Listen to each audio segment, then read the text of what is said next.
Hi, I had to come on and share about love. I feel like there is some kind of movement through me, like a real buzzing, and ah, I just have to share. And it doesn't even matter how gushy I get, or because it's been going in my mind. Oh, don't be too this, don't be too that.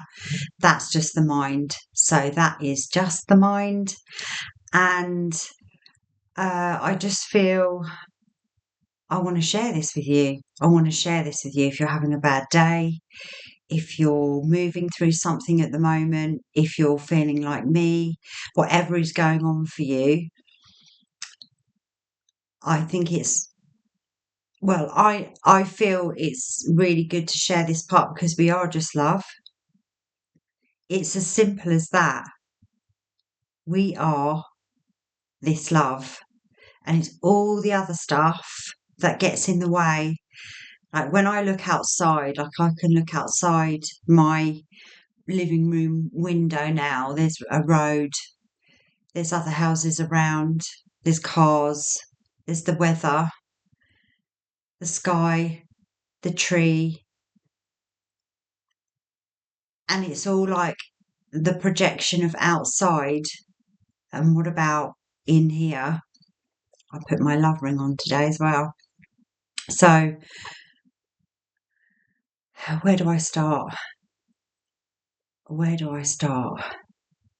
Last week, I had a really turbulent couple of days. Like, so much was coming up in me, all stuff that can trigger me, poke me, make this worry come up. It's almost like a slavery vibe, like a slavery vibe to the human experience. It's just all the programming and it's all the stuff, all the experiences that I've had, and what meaning that has for me.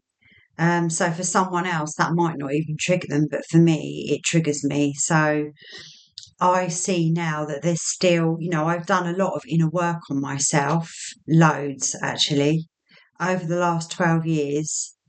It's been a lot. And then when you get, like now, I get pockets of, it's not even pockets, I get more weeks or months of more peace inside. And I don't pick up the thoughts as much as I used to. They're there, the mind's never going to go away. It's there. It's the way I look at it, actually. It's like a scared child, and it just needs your love and your affection, and it needs you to love it, because the mind always goes into survival mode. Um, so I noticed that happening within myself, and it was pretty horrible. But I allowed myself to like really cry it out. I have this beautiful group on Sundays, my Sunday empath group, which is, yeah, really beautiful. And we just get each other, and you can come as you are, and you can come with anything, because nothing's personal. And you're not bringing anyone down or anything like that, because people are clear, so they can hold space for you and they know it's not personal. And yeah, anyway, I always say this, but I am really grateful for that. Um, and it was really harsh. It was what was going on inside of me. And I noticed like some self hatred still going on, because it's programming, this self hatred. Keep ourselves small, don't show a light too much, it might piss others off. Um, but I've really got to know myself now, and I'm just naturally joyful. That's who I am. I'm naturally joyful, and that pisses people off. Can I be with that? Can I be okay with the fact that actually pisses a lot of people off, because they don't feel like that. They're walking around in their own hell. And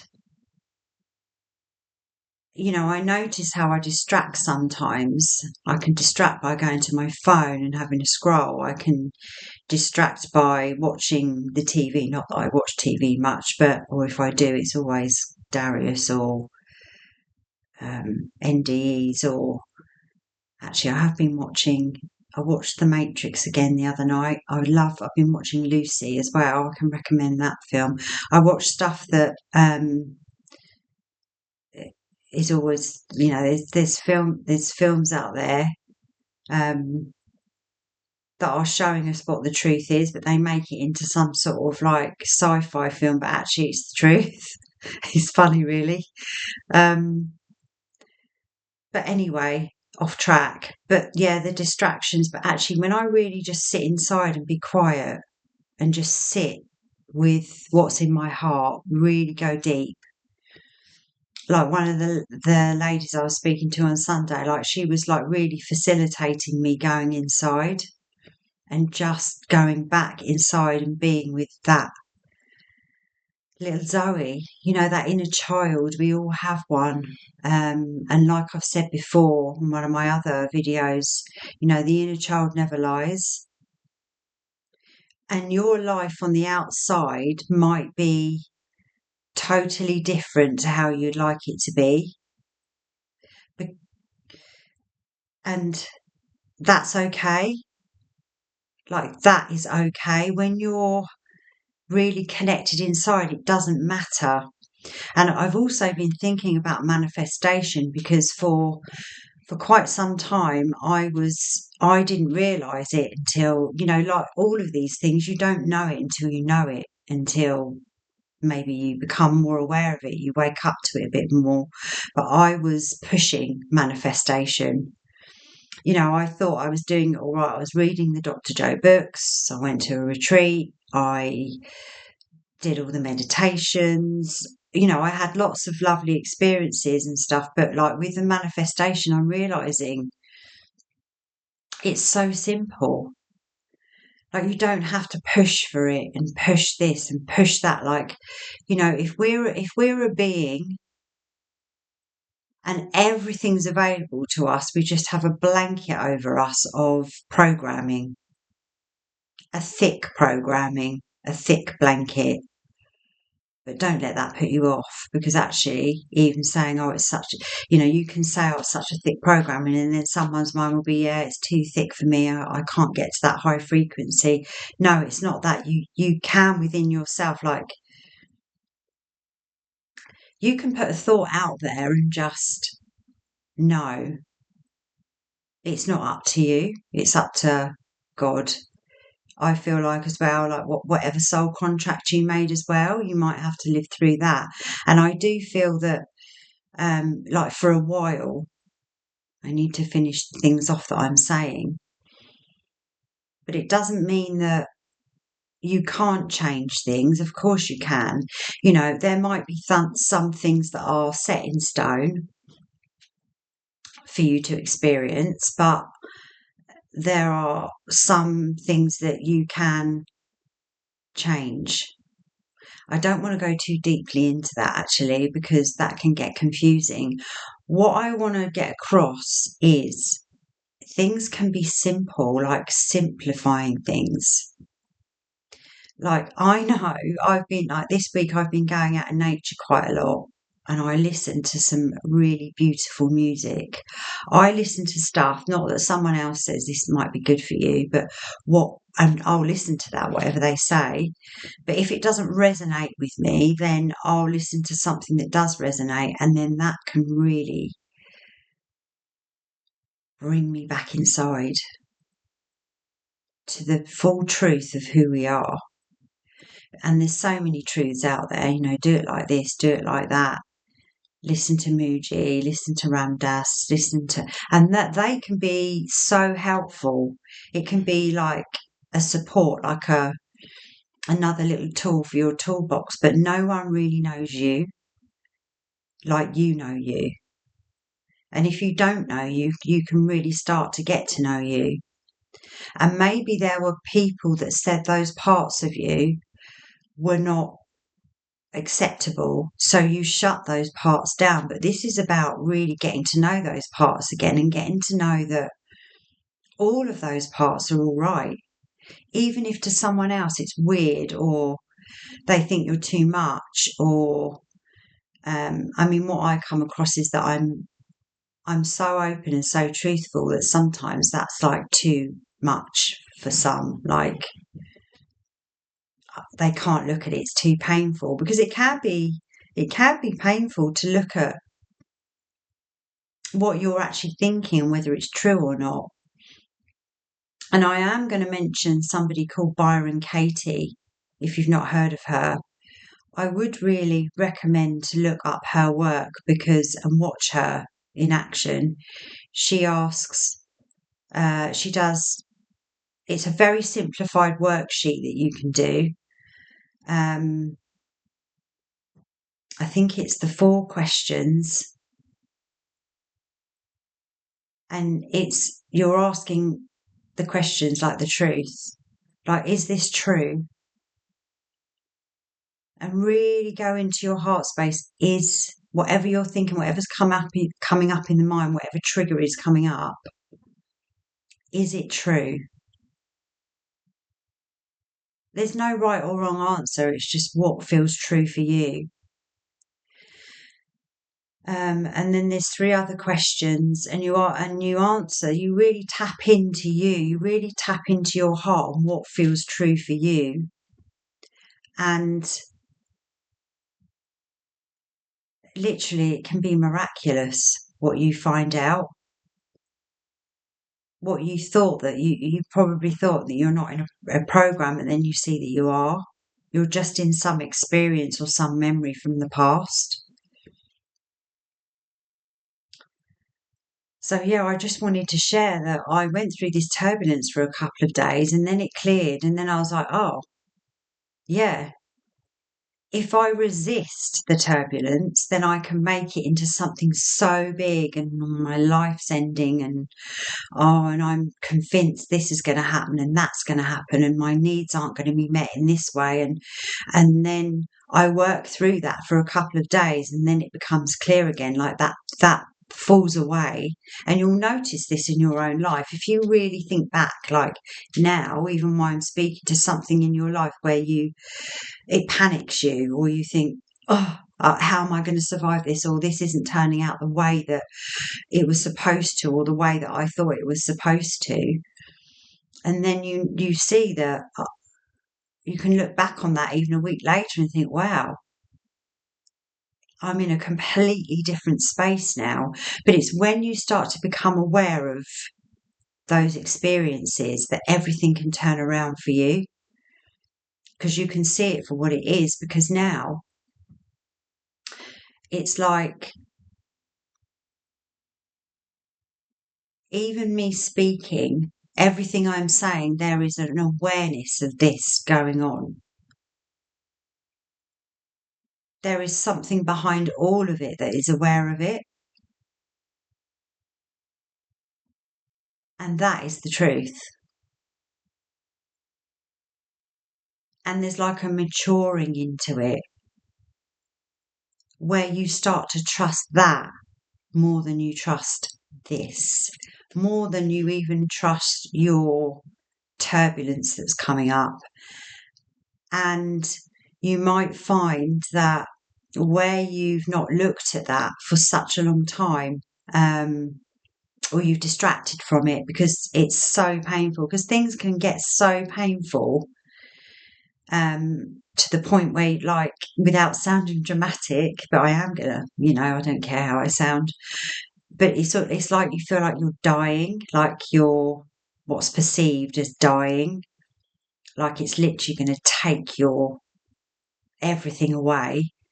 But actually, if you stay with that and allow it to move through, no matter what, if you need to cry, if you find symptoms come up in the body, if you find you're getting hot, you're sweating, whatever is going on for you, allow it, because that needs to come up and come out. Like, if you watch animals in nature, they get attacked, they freeze, then they shake it out, and then they just go on their way.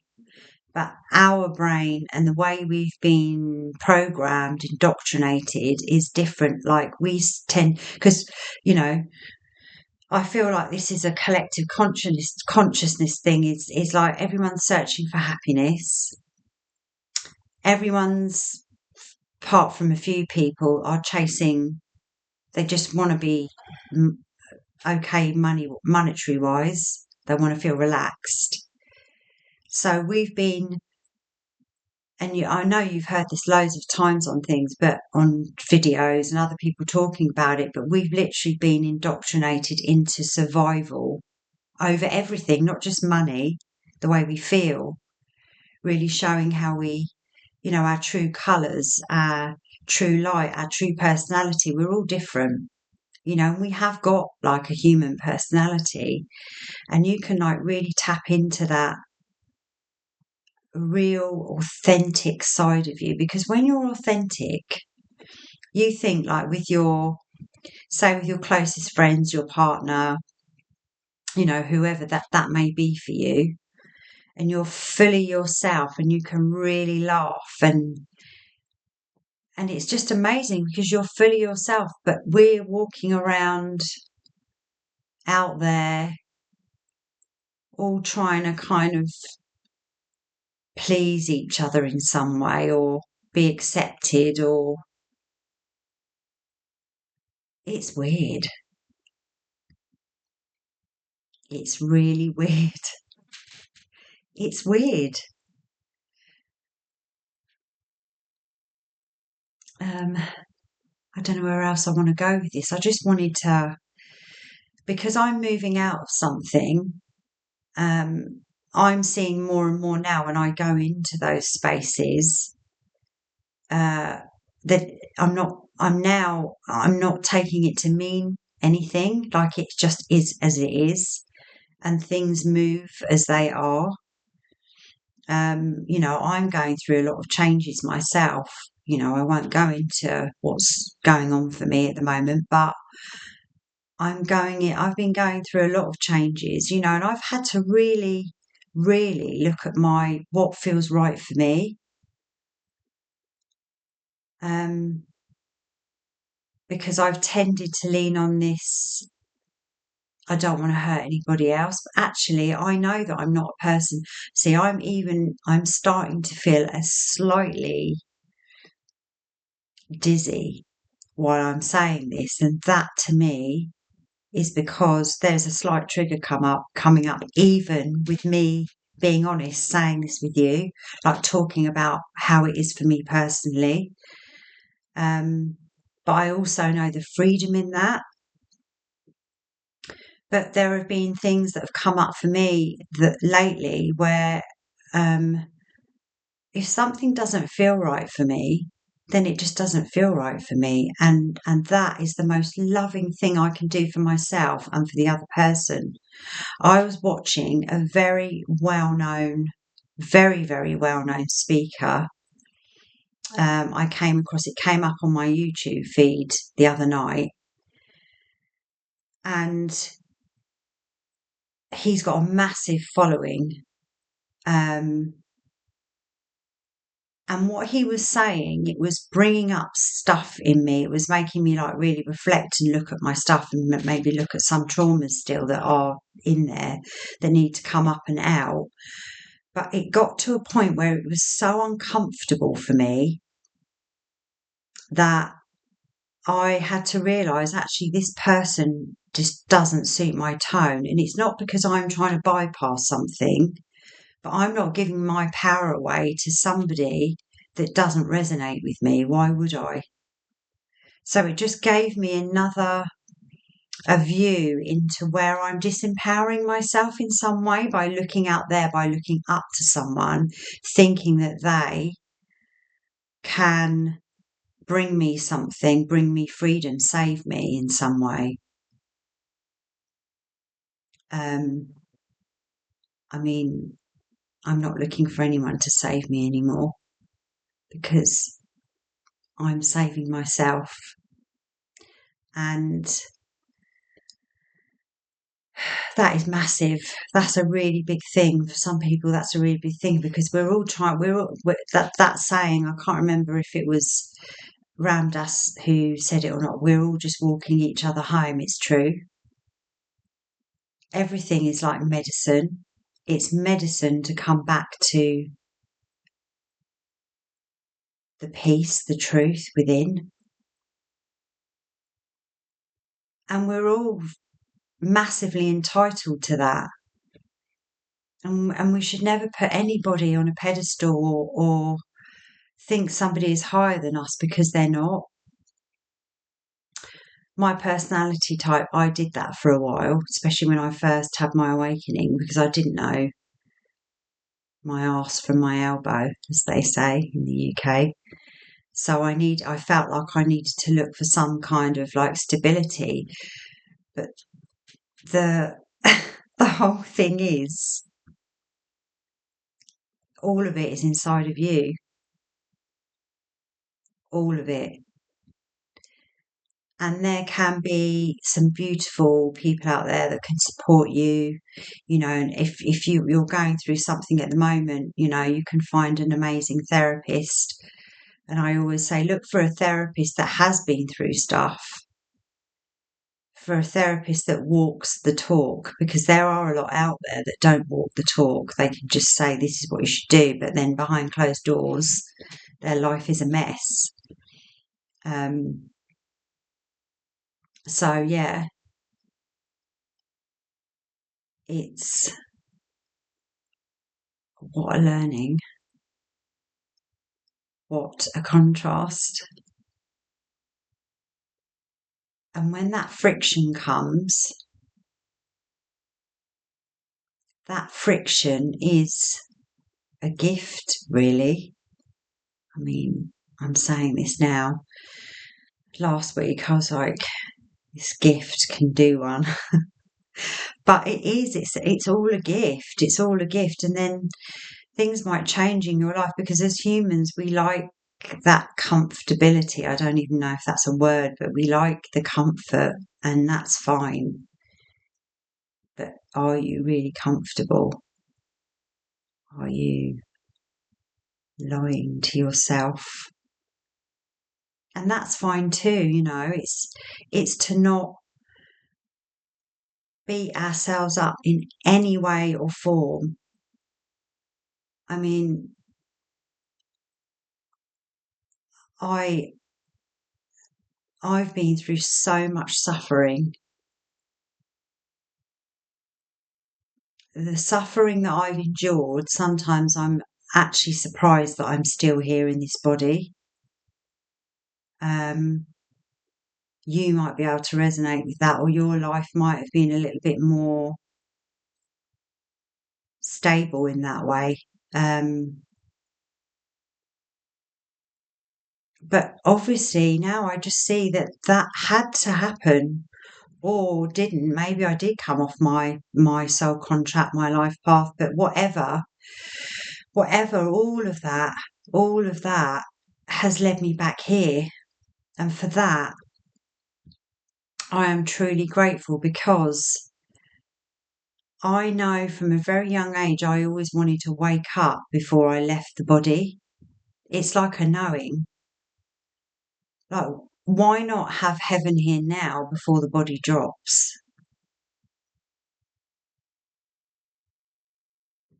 Why not? I'm literally so excited about that at the moment because there are so many things in my life that I'm not. You could like if someone else is living a life, they might be like, I'm not happy with that, but someone else might be like, oh, her life is amazing. I decided not to have children, and I love kids. I went through a time when I thought I wanted children, and then that kind of dropped, and I feel like I had loads of children in parallel lives, past lives. So it was my lifetime this time not to have children, and that's been. I'm really happy about that decision. But some people have got things to say about that. Oh, you didn't have kids, and oh, do you wish you didn't have kids? And they probably think, oh, she hasn't had children and she's going to be lonely and all that. No, I've never been lonely. I mean, when I have triggers that maybe can come up, not about the children thing, but I can think that I'm lonely. But no, the decisions I've made, I've made, and they were right for me, and they are right for me now. And you know, I had children in my life with, a partner, and they kind of grew up, like a stepmom, and that was fine. And I went through all of those experiences. But what I'm trying to get at is nobody knows you like you know you. Lean on the things that feel really resonant for you and really authentic for you, and fill your cup. And it doesn't have to be anything major either. Like, some people want these really amazing, exciting experiences. I've had loads of those as well. I grew up quite, we were sort of mediocre on the breadline, and then my father became a millionaire, and we had everything. I had a massive house, we had boats, we had holidays, we had, I experienced all of that abundance. And then I didn't again. But what is abundance? Abundance for me now is like, the beauty of your own love. And if someone else can match you in that, that's even more, beautiful, because they're so in touch with that themselves. So you don't have like a codependency thing going on, and it's just like you can be just a real bright spark love for each other. And I've got that with this group, and I've got that with myself, and I just wanted to spread this. I could always talk for ages, but I think I'm gonna leave it there. I just want to encourage you to really know yourself, love yourself, and know that this moment now that you're in, everything is perfect. And if it's really hard, if it's really challenging, love yourself through it. Get in touch with your inner child. Get in touch with your needs. And think something like, where would you like to be? Where do you see yourself? Who would you like, if you're single, like, what would you like your next partner to be like? Put it out there. And you don't have to really push for it or anything, because when you just go into the feeling of it, things change, things happen. Things can happen without you even trying. It doesn't mean don't take action, because I think it's really good to take action as well. And if you're taking action from that place inside, miracles. Right, I will leave it there. Wishing you a gorgeous morning, afternoon, evening, and speak to you soon. Lots of love. Bye.